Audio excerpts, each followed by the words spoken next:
Hello viewers, welcome to BharatShakti.in. I am Brig SK Chatterji, editor BharatShakti.in. We are going to be talking about India-Bangladesh river water sharing arrangements. This episode is actually a part of a series of episodes to celebrate the liberation of Bangladesh in 1971. We've already had one episode on the role of Mukti Bahini in 1971. And today we're going to be talking about river water sharing between the two countries.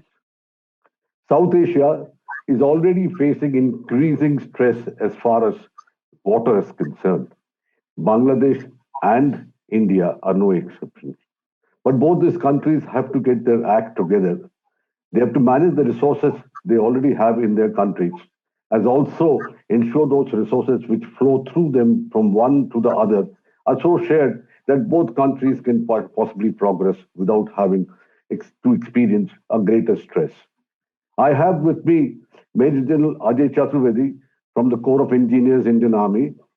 He is a strategic analyst. He's widely read and he's also widely written on the subject of water sharing between India and Bangladesh. Thank you, General Chaturvedi. Thank you for joining us. My pleasure. It's an honor to be with you. General, we can, if you want, we can start off with the issues that I thought were more important right away. And the first thing that really comes to my mind is, you see, there are over 54 rivers which flow from India to Bangladesh, and each one of them has some sort of a problem in terms of sharing of water on our side, on their side. There are also some which are very major amongst them. So should we focus more on a comprehensive kind of a dialogue between the two countries, or should we focus first on the major one? It is like this, that as you said very rightly, there are 54 rivers, and the major ones are Ganges, Teesta, Brahmaputra as we call them, and they call it Jamuna in their area once it enters, and finally Meghna, where Ganga and Jamuna both join there, and Meghna also joins, and then finally when it goes to estuary, it becomes Meghna only. So others are small rivers, and I think the more important is that we focus on these 4 rivers. That will be a much better idea than going for all 54 rivers. There had been recent times one more river which was in the news, Feni River, and luckily that issue has been totally resolved in 2019. That Bangladesh has started, allowed us, and that water is going to a town in Tripura. So that issue is resolved. So now basically these are the 4 rivers on which all our problems or solutions, whatever way you look at it, they rest. And water is a major issue. And there are certain other elements like China, which will have as during the course of discussion, I think it will come up, that they also have got a shadow on this whole discussion. Right. Let me start with Ganges, like you talked about. Ganges over here, Padma across in Bangladesh. Ganges in India, Padma across in Bangladesh. And now there is some sort of an arrangement already there between the two countries. Is that quite adequate? Is there any review required of that particular, whatever be the agreement arrived at between these two countries? I think first the issues related to geography as well as the water availability, let's discuss, and then we'll go whether this arrangement which is existing is sufficient or not. You see, it was like this. Earlier, the Ganges, the main river was, that main alignment of Ganges was Ganges coming up to a place called Pakaur, and from there it goes as Hooghly and goes to Calcutta. So that was the 19th century. What happened? Slowly, Ganges being a glacial river, it keeps changes course. So it kept going eastward, and over a period of time, Hooghly became a secondary stream, and main river is when it goes and joins about say 129 kilometers go along the Bangladesh, and then 114 kilometers past Padma before it joins Jamuna, which is Brahmaputra. We call it Brahmaputra. So now that is the main river. Now what had happened post-independence? Suddenly it was realized that Calcutta port had started becoming starved of water, and Calcutta port was the main port at that point in time, and even today it is quite important for us, for our east. So some water was required to be given to it. So now what we decided, that we made a kind of a diversion. Now that diversion, and later it was decided that there will be a barrage which will come at a just close to Bangladesh border, at 10 kilometers of Bangladesh border, place called Farakka, and from there will be a feeder canal, and that water would be fed into Hooghly. Now this amounted to reduction of water going into that channel which is going into Bangladesh. Now, Bangladesh, over a period of time, what has happened? They have started doing certain things. They have started extracting too much of groundwater because they felt that surface water had microbiological impurities. Now, they didn't realize that the soil chemistry being what it is, it has got a very major issue of arsenic poisoning. So now they wanted surface water. Now, this happened. So in just after the independence, 72, there was a treaty which was peace and friendship treaty between Bangladesh and India. And under the aegis of that, it was decided that we will have some kind of arrangement. But India started making, from 1961 itself, they were making Farakka barrage. So in 1974, it was completing. Now, that time, Mujib was still the prime minister. And it was decided that, okay, before it goes on the stream, that is Farakka is operationalized, we will have that treaty. But somehow it didn't work out. Now, in 75, India in 74 operationalized it. So in Bangladesh, there was a lot of resentment because there is something called, there's a hum. The water cannot go across that. So therefore, the water started going less. So now the first, which was arrangement which was done, was in 1975, which was not to the liking of Bangladesh. In 77, when Morarji Bhai was prime minister and Ziaur Rahman was the prime minister across, then this treaty was, first interim arrangement was made. In that, one of the most important part was there was some guarantee. So much of less than this much of water, that's about the 40,000 cusecs, would be definitely be given to Bangladesh. Now, this remained till 82 because it was for 5 years. But after that, it started becoming, then by that time, Khalida Zia came and this problem, all this. But in 1996, finally, we went for a treaty called Indo-Bangladesh Ganges Treaty of 1996. So in that, the water availability was assumed that 3 scenarios were taken, and every 10 days cycle it was taken.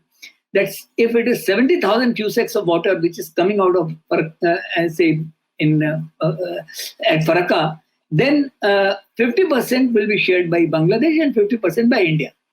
Now the second scenario was if it goes more than 70, so 70 to 75, say you can say 74,999 cusecs, then 35,000 cusecs would be assured to Bangladesh and balance would be with India. That's a medium-term scenario. Now, if it is excessive water, if excessive water happens, that is more than 75,000 cusecs, then India will retain 40,000 and balance will be given to Bangladesh. And this was when Sheikh Hasina Wajid and H.D. Dev Gowda, they signed this treaty. Now, when this became, this is what is in operation. Now, it has got certain issues. Bangladesh all along had been saying this river basin is called Ganges, Brahmaputra, Meghna, GBM basin. So there's a dispute about availability of water. Bangladesh says that you involve Nepal also because Nepal has got sufficient water. So Nepal should be involved in this. Whereas India's point of view is that you involve China. So Brahmaputra, India says that Brahmaputra has got surplus water. So India said that we will make at Dibang and Lohit and Subansari, we will make the reservoirs, and from there we will bring water, and Jogi Gopa will make a barrage, and from there the water will come, and this water will augment the supply into Bangladesh. So there was a point of dispute between India and Bangladesh, that Bangladesh said it should be between Nepal, India and Bangladesh. India said, no, it should be Brahmaputra. It should be a bilateral. In fact, in this, there is a UN GA resolution also is there, where they said that it should be resolved bilaterally. Now, what Bangladesh had been saying that what happens in case if too much of water comes, then there's a deluge, because India will retain 40,000 and balance it will release.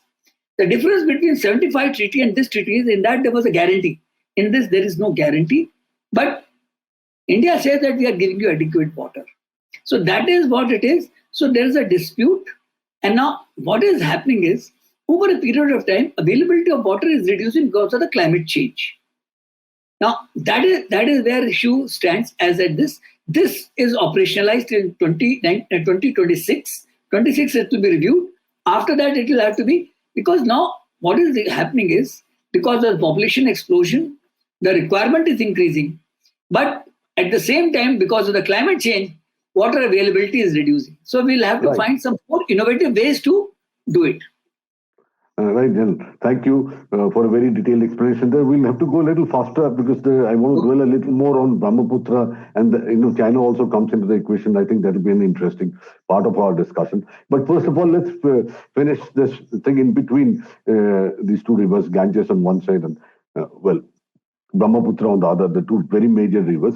I'll talk about Teesta. See, there was a situation between us and Bangladesh when Prime Minister Manmohan Singh was in saddle, and he went across to Bangladesh, and it was expected that Trinamool, Mamata Banerjee will also accept the particular agreement which the Indian government had, it appeared, already drafted with the Bangladeshis. But it didn't work out, really. This particular thing didn't work out. So what's the solution really, as you see, as far as Teesta River is concerned? Actually, Teesta is a very interesting example. Majority of it, about 86% of Teesta's basin is in India. It's only the 13%, balance of 14%, which is there in Bangladesh. So initially in 83, there was a ad hoc arrangement which said that 39% will be with India and 36% with Bangladesh. Now, 2011 treaty, which you are talking of, the draft treaty which was made, in that it was said that 42.5% will come to India and about 37.5% would be with the Bangladesh. Now, as far as Mamata Banerjee, or say West Bengal per se, let's not talk of so much. I think she has got a very major point, because the water availability in Teesta is reducing. What Bangladesh is trying to state that in Rangpur division, at one point of time, 5,000 cusecs of water was coming from Teesta. Now it is only 500 cusecs of water is coming. So now the water availability, like all other rivers, there also it has reduced. Now, West Bengal's viewpoint is there are 5 districts, that Jalpaiguri and Siliguri and all those things, they are very much important. They will be starved of water.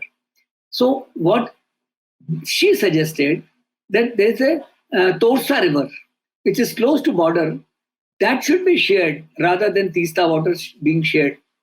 Now that is how it thinks. But then Bangladesh acted little very good. They're smart in their own way. They said that okay, we will do desilting of Teesta on our side, and we'll bring China. Now India has started getting into trouble because so much close to border, we don't want Chinese. So in 2015, when Prime Minister Narendra Modi went to Bangladesh, it was expected that something will come out. Even this year, 26 March, when he went there, it was expected that something will come out. But nothing has happened because Bangladesh wants some additional water because Rangpur division is short of water. Whereas India says that we can give you only this much of water, we can't give you more than this water. And in case Torsa can be considered, it is one of those 54 rivers which we were talking of. So, and to my mind, that's a good idea, because if Torsa water goes, Torsa goes and joins Padma. And so that the Ganges water would be augmented. So overall, in overall water scenario, that will be a better option. But let's see how things happen in short to medium term. I think Right. it will subject to the election, post-election, something would come out.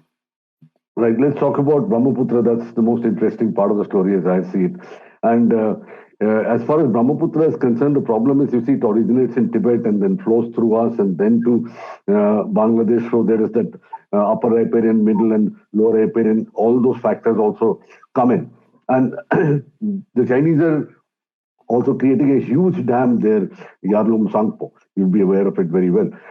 So how do we manage, as far as water sharing is concerned, for substantial amount of time period ahead when this dam might also come up meanwhile, water sharing with Bangladesh as far as Brahmaputra is concerned? And Actually, can I request you to be a little brief? Okay.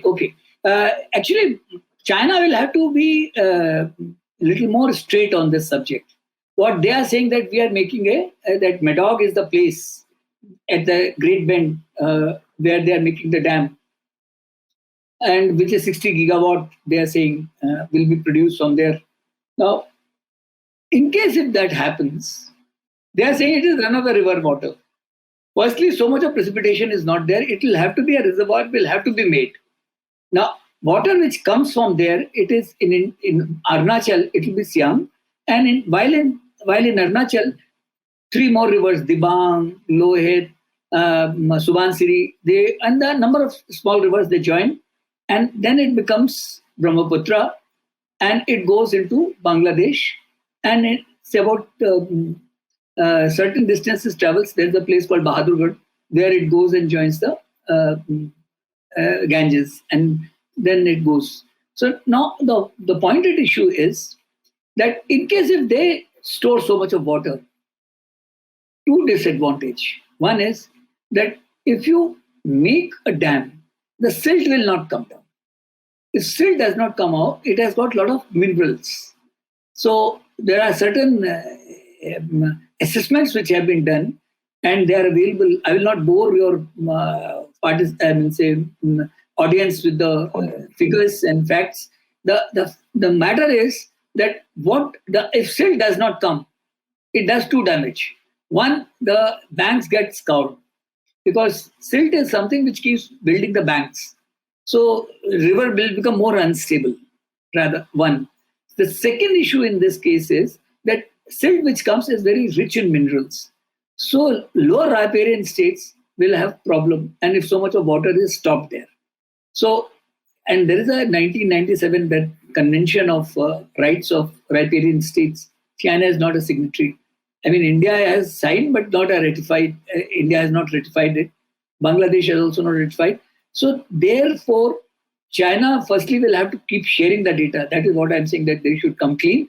Secondly, Bangladesh needs to be convinced that we need to make a common cause together and challenge China, because they cannot take our share of water, and for their own purposes, generating power and taking it across or transferring this water into, because there is a report that they are trying to transfer this water to take it through a 10 canal and 1,000 kilometers and going into Xinjiang. So there is, I mean, some other time we can discuss that issue also. That's a very major point.